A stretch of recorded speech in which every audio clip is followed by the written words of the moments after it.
Lara n'était qu'une candidate parmi des dizaines pour le poste de nounou.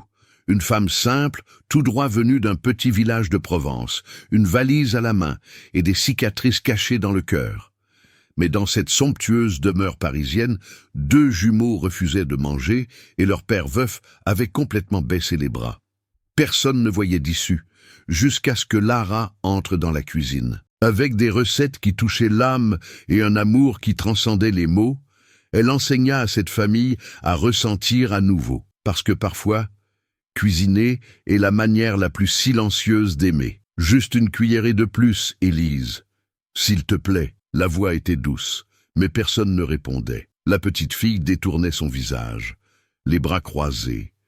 Théo, à côté de sa sœur, remuait sa fourchette dans l'assiette sans rien porter à sa bouche. Gabriel observait tout depuis l'entrée de la salle à manger. Les cernes profonds, un nœud dans la gorge, la fatigue gravée dans son silence. « Vous devez manger », tenta-t-il de nouveau. « Juste ça, manger. On n'a pas faim, papa. » murmura Élise, les yeux fixés sur le sol. Lara, observant attentivement la scène, demanda la permission d'un geste. « Puis-je essayer de leur parler ?» Gabriel acquiesça simplement. Vaincue, elle s'agenouilla, à leur hauteur. « Vous aimez le pain d'épices ?» Leurs petits yeux réagirent. « Beaucoup, » répondit Théo. « Alors vous avez faim, » dit-elle, souriant légèrement. « Vous ne voulez juste pas manger. » Ça, c'est alors qu'Élise murmura « On garde de la nourriture pour maman ». Lara n'avait pas étudié la pédagogie. Elle ne parlait pas non plus 3 langues, comme certaines des autres candidates. Mais il y avait quelque chose dans la façon dont elle observait les choses, comme si elle voyait ce qui se cachait sous la surface des mots. Originaire de la campagne provençale, elle avait grandi dans la cuisine de sa grand-mère Jeanne, une femme qui assaisonnait la nourriture avec affection. Là, Lara apprit qu'un simple repas pouvait panser les cœurs brisés et que le silence d'un enfant n'était jamais sans raison. Après avoir été abandonnée à l'hôtel par son fiancé 20 jours avant le mariage, Lara renonça à tout. Elle quitta son emploi de traiteur, vendit le peu de biens qu'elle possédait et prit un bus pour Paris, cherchant à fuir la douleur. Dans sa valise, elle emporta des vêtements, des épices et une recette de couscous que sa grand-mère jurait être miraculeuse. Dans cette immense demeure des Dubois, tout était éblouissant. Plan de travail en marbre, chaises importées, silence absolu. Mais il ne fallut que quelques minutes avec Élise et Théo pour que Lara réalise, cette famille était brisée de l'intérieur. Gabriel était poli, mais distant. Il répondait par « oui » et « merci », mais ses yeux étaient lointains, comme quelqu'un qui vit en pilote automatique. Il mentionna que depuis le décès de sa femme Rebecca, les enfants refusaient de manger, que médecins, nutritionnistes et psychologues étaient tous passés par là. Rien ne fonctionnait. Mais personne n'avait demandé pourquoi. Personne n'avait entendu ce qu'Élise venait de murmurer. « On garde de la nourriture pour maman ». Lara sentit une douleur à la poitrine. Elle-même connaissait la perte, non pas de la mort, mais de l'abandon. Elle savait ce que c'était d'attendre quelqu'un qui ne reviendrait pas. « Et où la gardez-vous, mes chéris ?» demanda-t-elle, avec douceur. Théo échangea un regard avec sa sœur et s'enfuit en courant. Il revint avec une boîte à chaussures dans les mains. À l'intérieur, de petits récipients en plastique avec des restes de riz, de lentilles, un morceau de pain, un petit pain de la veille. Quand elle reviendra, elle aura faim. On veut qu'elle ait quelque chose à manger. Gabriel s'assit sans voix. Lara aussi resta silencieuse. Elle savait que ce n'était pas le moment d'expliquer la mort. C'était le moment d'être présente, entièrement. Chose que personne dans cette maison n'avait été depuis longtemps. Et c'est là que tout commença à se dénouer. Les jours suivants, Lara commença à se rendre tous les jours chez les Dubois, encore à l'essai. Mais personne ne semblait la tester. Les enfants commencèrent rapidement à la suivre dans la maison, comme s'ils avaient trouvé un sanctuaire. Et Gabriel observait de loin, essayant de comprendre comment cette femme, sans un CV exceptionnel ni une prestance raffinée, réussissait ce que personne d'autre n'avait accompli. Faire sourire Élise et faire manger Théo. Ce mardi-là, Lara décida d'essayer quelque chose de nouveau. Et si on préparait le petit déjeuner ensemble? Mais on ne sait pas cuisiner, dit Élise méfiante. Je vais vous apprendre, répondit Lara, ouvrant sa boîte à épices. C'était une vieille boîte en bois, sentant l'enfance. À l'intérieur se trouvait du paprika, du fenouil, du curcuma et un pot d'extrait de vanille maison que sa grand-mère avait l'habitude de faire. Ça, dit-elle, montrant un petit paquet jaune, ça s'appelle du fenouil. Vous savez ce que disait ma grand-mère, que ça aide à soigner les maux de ventre causés par la tristesse. Les enfants rirent. Pour la première fois depuis des mois, il y eut des rires dans cette cuisine. Ils firent des crêpes. La première était difforme, la seconde resta collée à la poêle, mais la troisième... Celle-ci est parfaite, s'exclama Théo fièrement, montrant sa création. Gabriel apparut dans l'embrasure de la porte, tenant sa tasse de café. « Qu'est-ce que vous manigancez là? Petit déjeuner du bonheur !» cria Élise, la bouche encore pleine. « Lara a dit que la bonne nourriture rend le cœur plus joyeux. Elle a dit ça ?» demanda-t-il, regardant Lara. « Oui, » confirma-t-elle. « Et je le prouve. Ce matin-là, tout le monde mangea ensemble à table. Pour la première fois depuis longtemps, Lara commença à croire qu'elle aidait. Que peut-être, juste peut-être, elle avait trouvé un endroit où elle pourrait recommencer. Chaque après-midi, elle cuisinait quelque chose avec les enfants. Gâteau de semoule, sablé au fromage, hachis parmentier au cheddar. Il posait des questions sur grand-mère Jeanne, sur le village où Lara avait grandi, sur le restaurant de sa grand-mère. « Tu veux toujours avoir un restaurant, tante Lara ?» demanda Élise. « Oui, ma puce, mais d'abord, je veux aider une famille à se relever. » C'était vrai. Pour la première fois, Lara se sentait importante pour quelqu'un. Mais quand le week-end arriva, Gabriel disparut dans son bureau. « Ton papa va dîner ?» demanda-t-elle. « Il a dit qu'il ne peut pas. Il a une réunion, » répondit Théo sans lever les yeux de son assiette. Le lendemain, la même chose. Et le jour d'après. La chaleur des premiers jours commença à s'estomper. Lara vit les placards se remplir à nouveau de plats préparés, et le silence revint à table. Un instant, elle pensa qu'elle se faisait des illusions, que tout cela, les sourires, les câlins, les petits déjeuners partagés, n'était qu'une pause dans un deuil qui n'était jamais le sien. Et il pensait toujours qu'il pouvait tout arranger, seul. La semaine suivante, Gabriel disparut pratiquement, enfermé dans son bureau, se levant tard, parlant peu. Les enfants le ressentaient, Lara aussi. « Ton papa dîne ce soir ?» demanda-t-elle une fois de plus. « Je ne crois pas... » Élise répondit doucement, remuant son riz dans l'assiette. « Il ne fait que travailler, maintenant. » Lara essaya de ne pas se laisser abattre. Elle continua à cuisiner, essayant de maintenir la chaleur dans la maison. Mais chaque repas avec une chaise vide était un rappel. Elle perdait du terrain, et les enfants perdèrent leur père. Encore une fois. Le mercredi matin, Élise se réveilla avec de la fièvre. « J'ai mal au ventre », dit-elle, posant son visage sur le ventre de Lara. Lara prit sa température, 38,5 degrés. Elle prépara du thé, une soupe légère, coucha la petite pour qu'elle se repose. Mais la fièvre ne tombait pas. Inquiète, elle se rendit au bureau de Gabriel. Elle frappa 3 fois à la porte. « Qu'est-ce qu'il y a ?» ouvrit-il, irrité, les yeux cernés et le visage mal rasé. « C'est Élise. Elle a de la fièvre et des douleurs abdominales. Elle a besoin de voir un médecin. De la fièvre. » Il fronça les sourcils, comme s'il ne comprenait pas. « Oui, j'ai déjà tout essayé. Qu'est-ce qu'elle a mangé hier ?» l'interrompit-il, tendu. « La même chose que je prépare toujours. Riz, poulet, patates douces et les épices. C'est saveur du Sud que vous utilisez ?» Sa voix sonna dure. « Tu vois, c'est ça que je craignais. » Lara cligna des yeux, surprise. « Gabriel, tu insinues que je... » Il passa ses mains dans ses cheveux, agité. « Mes enfants ont toujours mangé des choses simples. Je savais que ça pouvait mal tourner. Ce fut un coup dur. » Lara sentit son corps se glacer. « Tu penses vraiment que je ferais quelque chose pour nuire à ta fille ?» Gabriel hésita, mais le mal était fait. « Excusez-moi, » dit-elle, la voix ferme. « Je vais l'emmener à l'hôpital. » Quelques heures plus tard, aux urgences, le diagnostic tomba. Un virus. Rien à voir avec la nourriture, probablement attrapé à l'école, dit le pédiatre calmement. Gabriel resta silencieux. Il regarda Lara avec un mélange de honte et de regret. Mais il était trop tard. Dans la voiture, sur le chemin du retour, le silence faisait plus mal que n'importe quelle dispute. Élise dormait sur la banquette arrière, son petit visage transpirant et fatigué. Lara regardait par la fenêtre. Ses yeux piquaient, mais elle se retint, non par fierté, mais parce qu'elle ne voulait pas pleurer pour quelqu'un qui, manifestement, ne lui faisait pas confiance. « Lara, » commença Gabriel, « tu n'as pas besoin de dire quoi que ce soit, » répondit-elle, sans le regarder. « J'ai dit des bêtises.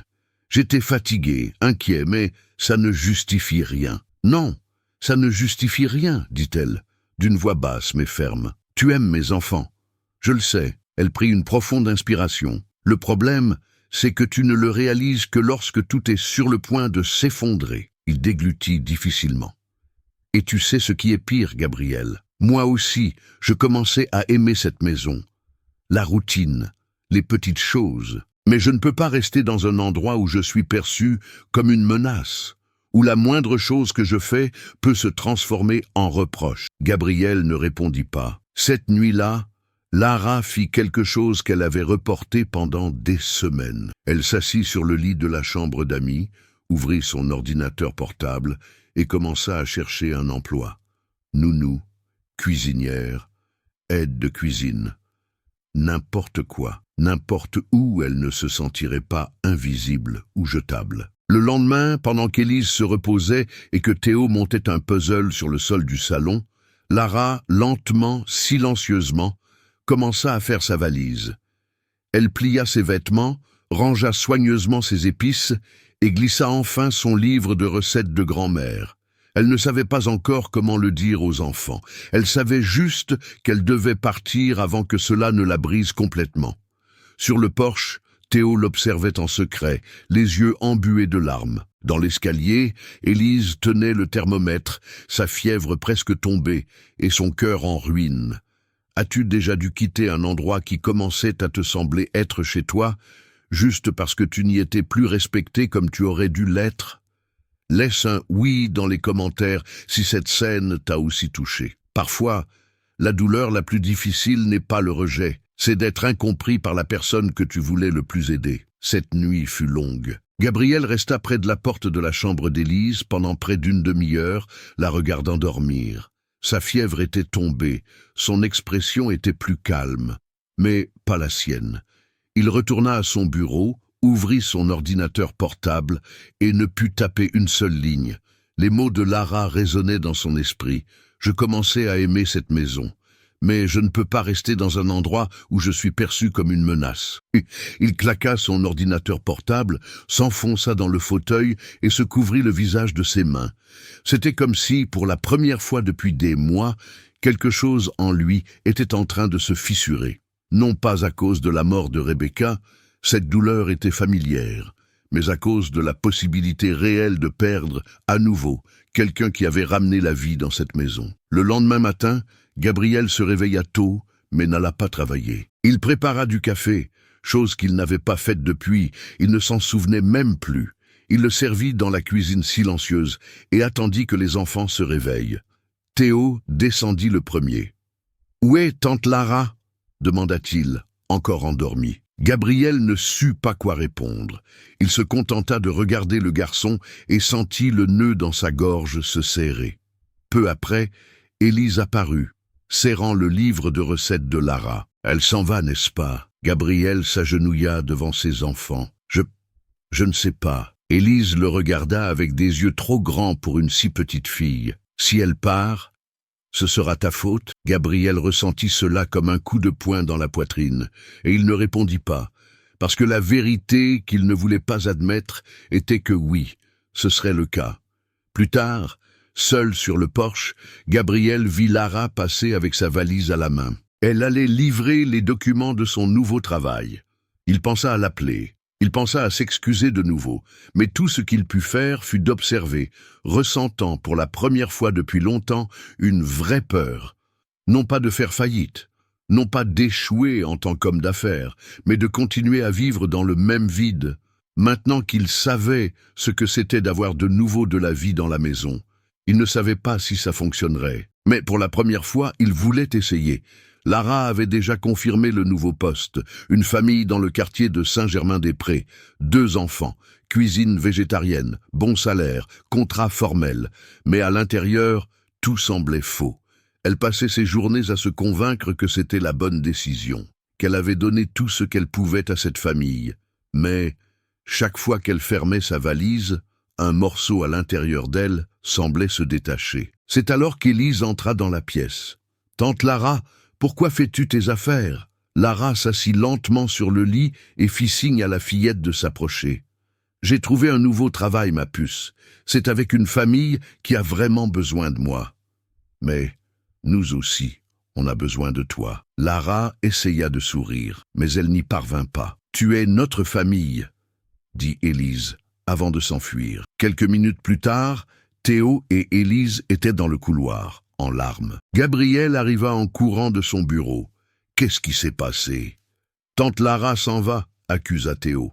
« Et c'est de ta faute. » Gabriel regarda Lara, qui gardait les yeux fixés sur la valise entr'ouverte. Il déglutit difficilement. Il savait que c'était le moment. « Les enfants, pouvez-vous nous laisser une minute ?» Élise secoua la tête. « Tu vas encore dire du mal d'elle ?»« Non. » Gabriel s'agenouilla. « J'ai juste besoin de réparer quelque chose. » Les enfants sortirent lentement, à contre-cœur, mais confiants. Gabriel prit une profonde inspiration. « Je ne suis pas seulement venu pour m'excuser. Je suis venu te demander de rester. Vraiment, pas comme nounou. Comme la femme de ma vie. Comme la personne que mes enfants ont choisie, et moi aussi. » Lara resta silencieuse. « Je sais que je ne mérite pas une seconde chance, mais je sais aussi qu'on ne trouve une chose pareille qu'une seule fois, et je l'ai trouvée, en toi. » Elle le regarda dans les yeux. « Tu es sûr ?»« Je le suis, et si je me trompe encore, j'apprendrai. Mais je ne veux pas continuer sans toi. » Et je leur ai demandé, à Théo et Élise, s'ils voulaient que tu restes. Ils m'ont demandé si cela signifiait que tu serais leur nouvelle maman. Et je leur ai dit que cela n'arriverait que si tu le voulais aussi. À ce moment-là, 2 petites têtes apparurent, jetant un coup d'œil par l'entrée. « Vous pouvez entrer ?» appela Gabriel. Théo et Élise accoururent. « Tu vas être notre vraie maman ?» demanda Élise, l'espoir dans les yeux. Lara regarda Gabriel, puis les enfants. « Si vous voulez, j'adorerais. » Ils crièrent en chœur. « On veut !» L'étreinte des 3 fut immédiate, serrée, pleine de larmes. Gabriel s'approcha et les enveloppa tous les 4. Là, dans la cuisine où tout avait commencé, au milieu des assiettes, de la farine et des souvenirs, cette famille fut enfin reconstruite. 18 mois plus tard, le parfum du pain d'épices s'échappait des fenêtres d'un petit restaurant du Marais. L'enseigne au-dessus de la porte indiquait « Les saveurs de grand-mère Jeanne ». Cuisine de l'âme provençale. Lara ajusta son tablier avec difficulté, son ventre rond de femme enceinte rendant les mouvements malaisés. Gabriel apparut avec un plateau de brioche chaude. « Prête pour l'inauguration, Madame Lara ?»« Prête, et avec un bébé qui donne des coups de pied comme une fusée. » Et Théo et Élise jouaient près du comptoir, portant des tabliers d'enfants personnalisés. « Maman, je peux servir le premier client ?» demanda Théo. « Tu peux, mais sois doux, et fais attention à la monnaie. » Élise montra les photos au mur à un groupe de dames. « C'est la grand-mère de ma maman, celle qui lui a appris à cuisiner, et ça c'est nous qui mangeons du hachis parmentier à Noël. » Lara observait tout avec des yeux pétillants. Dans cette cuisine, elle n'était plus seulement la nounou, elle était une mère, elle était une épouse, elle était la propriétaire de son propre rêve, et, enfin, elle était heureuse. Lara arriva à Paris avec une valise de vêtements, un livre de recettes et un cœur brisé. Elle ne cherchait pas l'amour, elle ne cherchait pas une famille, elle voulait juste un endroit où elle pourrait respirer sans souffrir. Mais en trouvant un foyer en deuil, avec 2 enfants qui gardèrent de la nourriture pour une mère qui ne reviendrait pas, elle découvrit quelque chose de bien plus grand. Elle découvrit que l'amour ne demande pas la permission. Il s'installe au milieu du désordre, entre les casseroles sales et les dessins sur le frigo. Il grandit lentement, comme un gâteau dans le four. Au début, il semble que ça ne va pas marcher. Puis il déborde. Gabriel apprit que sourire à nouveau ne signifie pas trahir le passé. C'est l'honorer avec courage, et les enfants comprirent que l'amour de leur mère n'avait pas été remplacé. Il avait seulement été ajouté, parce qu'un cœur d'enfant a toujours de la place pour plus. La leçon que Lara a apprise est une qui pourrait aussi te parler. Que même lorsque tout semble s'effondrer, il existe un type d'amour qui reconstruit. Parfois, il arrive dans une cuillère de soupe, ou dans un câlin silencieux, ou dans une voix qui dit « Je crois en toi », même quand tu ne crois plus en toi-même, parce que son parcours nous rappelle quelque chose de puissant sur nos propres batailles silencieuses. Nous n'avons pas besoin de redevenir qui nous étions. Nous pouvons et devons nous permettre d'être nouveaux. Et parfois, la famille qui nous sauve n'est pas celle que nous avons, mais celle que la vie nous donne. Si cette histoire t'a touché de quelque manière que ce soit, laisse un « j'aime ». C'est le moyen le plus simple et le plus puissant de me montrer que ça vaut la peine de continuer à raconter des histoires comme celle-ci. Et j'adore savoir qui est de l'autre côté de l'écran. Dis-moi dans les commentaires de quelle ville ou de quel pays tu regardes. Tu fais partie de tout cela plus que tu ne l'imagines. Si tu crois au pouvoir des histoires qui guérissent, inspirent et reconnectent, abonne-toi à la chaîne. Il y a beaucoup de beaux contenus à venir et chaque abonnement me donne la force de continuer. Et maintenant, ne pars pas encore. Choisis l'une des histoires qui apparaissent sur ton écran et viens avec moi pour la prochaine vidéo.